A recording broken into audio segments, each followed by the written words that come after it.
Olá pessoal, meu nome é Ana Luísa, eu sou integrante do PET Direito e esse é mais um episódio do PET Explica. O tema de hoje será o processo de impeachment, especificamente do presidente da República.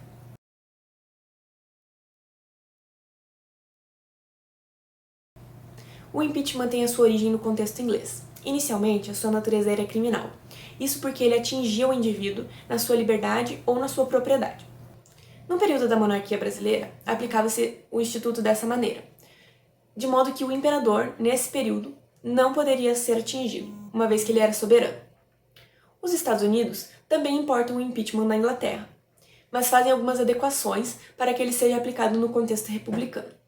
No Brasil, a partir de 1891, com a primeira Constituição da República Brasileira, também ocorrem essas modificações. Considerando que o presidente não é inimputável, tal como o imperador era, o chefe do Poder Executivo passa então a poder sofrer o processo de impeachment. Com isso, percebe-se que ocorre uma mudança na natureza desse instituto.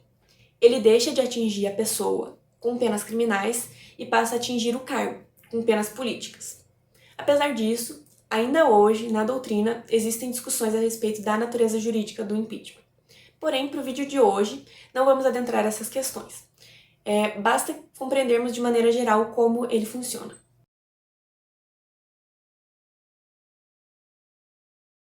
O impeachment se trata de um processo que é conduzido pelo Poder Legislativo e que julga um indivíduo que ocupa um cargo público por um crime de responsabilidade. A sua previsão genérica está na Constituição, nos artigos 85 e 86. Já a previsão específica sobre as condutas que caracterizam os crimes de responsabilidade, assim como o processamento do impeachment, estão na Lei 1079 de 1950.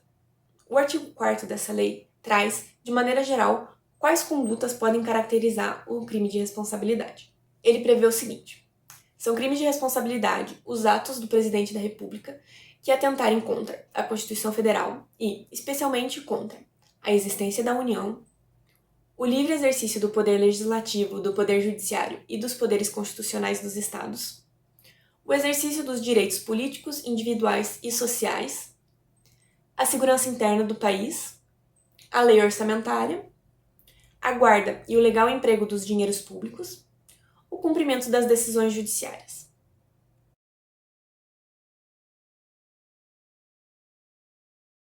Todos os membros do Poder Executivo, em todos os níveis da federação, podem sofrer o impeachment, isto é, o presidente, os governadores e também os prefeitos e seus respectivos vices, assim como os ministros de Estado.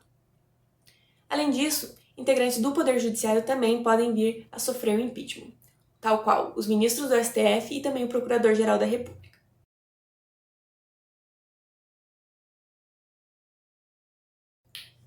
Como dito anteriormente, o impeachment segue um rito próprio que está previsto na Lei 1079. Qualquer cidadão pode apresentar uma denúncia à Câmara dos Deputados, que fará análise desse pedido e que deve ser acompanhado de provas a respeito do crime. O presidente da Câmara pode optar por receber ou não essa denúncia. Caso ela seja considerada válida, deve ser apresentada ao plenário da Câmara e, em seguida, forma-se uma comissão especial que deverá ouvir tanto a acusação quanto a defesa para, ao final, apresentar um parecer sobre o caso. Apresenta-se esse parecer ao plenário, que deverá votar pela autorização da abertura ou não do processo de impeachment. Para isso, exige-se que haja 2/3 dos votos da Casa. Em caso positivo, encaminha-se ao Senado Federal o processo, onde será feita uma análise da admissibilidade da acusação, cuja votação exige apenas a maioria simples. Se admitida a denúncia, o presidente, então, é afastado do cargo pelo prazo de 180 dias e é dado início ao julgamento, com a colheita de provas, depoimentos, arguição de testemunhas, mas sempre devendo ser assegurado ao acusado o contraditório e a ampla defesa, para que ele possa efetivamente participar do processo. Depois disso é realizada a votação do julgamento, que exige 2/3 dos votos da Casa sejam favoráveis para que haja destituição do cargo. Se houver a condenação, o vice assume, contanto que ele não esteja envolvido nas condutas julgadas. Se o vice também for destituído ou renunciar, quem assume é o presidente da Câmara dos Deputados. Se ele estiver impedido de assumir, então o cargo passa para o presidente do Senado. Contudo, nenhum destes dois pode permanecer até o fim do mandato. Caso haja vacância nos 2 primeiros anos, então são convocadas novas eleições diretas em 90 dias.